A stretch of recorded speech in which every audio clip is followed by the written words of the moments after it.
दोस्तों Tamil Nadu mercantile bank का notification जो है वो आया हुआ है क्लरिकल पोस्ट का नाम जो है वो ये है सीनियर कस्टमर सर्विस एग्जीक्यूटिव। इस पोस्ट का नाम है, तो एक क्लरिकल लेवल की पोस्ट आप समझ सकते हो।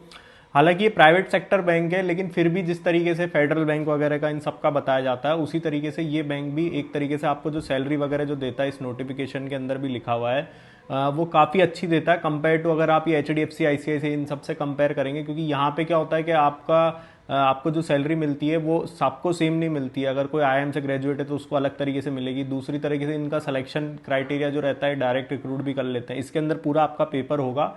और सबसे अच्छी चीज़ ये है इसके अंदर के नॉर्थ के स्टेट में या जो सेंट्रल इंडिया के स्टेट्स हैं, जैसे मध्य प्रदेश हो गया, नॉर्थ में आपका राजस्थान हो गया, इन जगह भी इसकी जो है कुछ कुछ वैकेंसीज निकली है। हाईएस्ट वैकेंसीज इसके अंदर गुजरात में निकली है। इन्होंने पहले ही लिखा है कि आप जिस स्टेट से अप्लाई करेंगे वहाँ का आपके पास एड्रेस प्रूफ होना जो है वो जरूरी है। और आपको वहाँ की लोकल लैंग्वेज इन्होंने जो नोटिफिकेशन में लिखी है वो रीड राइट स्पीक आपको आना चाहिए। बात करें फॉर्म फिलिंग की तो 28 फरवरी से 16 मार्च तक इनकी फॉर्म फिलिंग चलेगी। एग्जाम अप्रैल के अंदर इन्होंने टेंटेटिव लिखा है, रिजल्ट मई के अंदर टेंटेटिव लिखा है। इसी तरीके से इंटरव्यू वगैरह की भी इन्होंने टेंटेटिव जो उसके अंदर मंथ्स है वो नोटिफिकेशन के अंदर लिखे हुए हैं। स्टेट वाइज वैकेंसीज है, टोटल 124 वैकेंसीज है। गुजरात में हाईएस्ट 34 वैकेंसीज निकली है। इसके अलावा क्वालिफिकेशन की बात करें तो इन्होंने लिखा है under graduate in arts and science stream 60% होना आपके पास जरूरी है। और रेगुलर मोड के अंदर आपकी जो है वो डिग्री होना जरूरी रहेगी। अगर कोई डिस्टेंस मोड से जैसे इग्नू वगैरह से काफ़ी लोग करते हैं तो वो इसके अंदर मान्यता प्राप्त नहीं रहेगा, क्योंकि रेगुलर मोड इन्होंने स्पेशली शब्द लिखा है इसके अंदर। एज मैक्सिमम 30 साल रहेगी। एक्सपीरियंस के बारे में इन्होंने लिखा है कि प्रेफरेबल रहेगा एक्सपीरियंस, लेकिन ऐसा कुछ नहीं है, कोई असेंशियल नहीं है। आप एज अ फ्रेशर भी इसके अंदर जो है वो अप्लाई कर सकते हैं।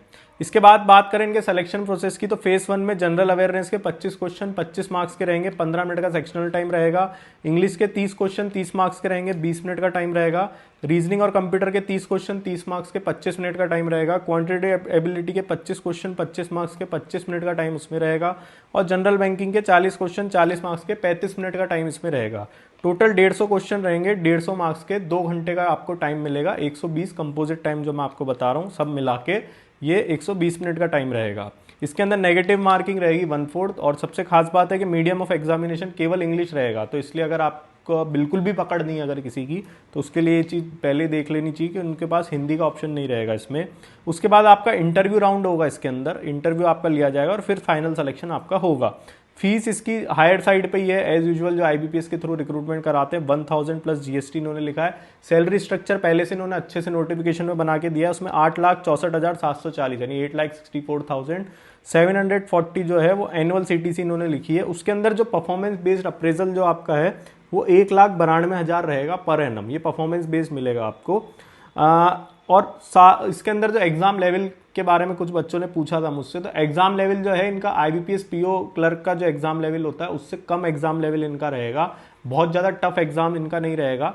मतलब अगर आपने जैसे किसी ने IPS क्लरिकल का प्रीलिम्स क्लियर करा हुआ है, मेंस में वो जाके रुक जाते हैं बहुत सारे बच्चे, तो उनके लिए ये एक तरीके से अपॉर्चुनिटी रहेगी। हालांकि वैकेंसी स्टेट वाइज है, तो जिन स्टेट्स के अंदर खासकर की जो हिंदी स्टेट्स रहते हैं वहाँ पे वैकेंसी जिसकी कम रहती है तो कट ऑफ जो है हायर साइड पे जाने के चांसेस रहेंगे। लेकिन तैयारी के उद्देश्य से अगर मैं आपको बताऊं तो अगर आपने IBPS क्लर्क IBPS PO वगैरह की तैयारी कर रखी है, RRBs वगैरह की, तो वो तैयारी से आप ये एग्जाम भी अपना क्लियर कर सकते हैं। इसमें स्पीड और एक्यूरेसी काफ़ी मायने रखेगी क्योंकि वैकेंसीज स्टेट वाइज कम रहती है। इसके अलावा आपको और कोई डाउट है तो नीचे कमेंट बॉक्स में टाइप करें और हमारी चैनल को लाइक शेयर सब्सक्राइब करें। आप लोग का बहुत बहुत धन्यवाद।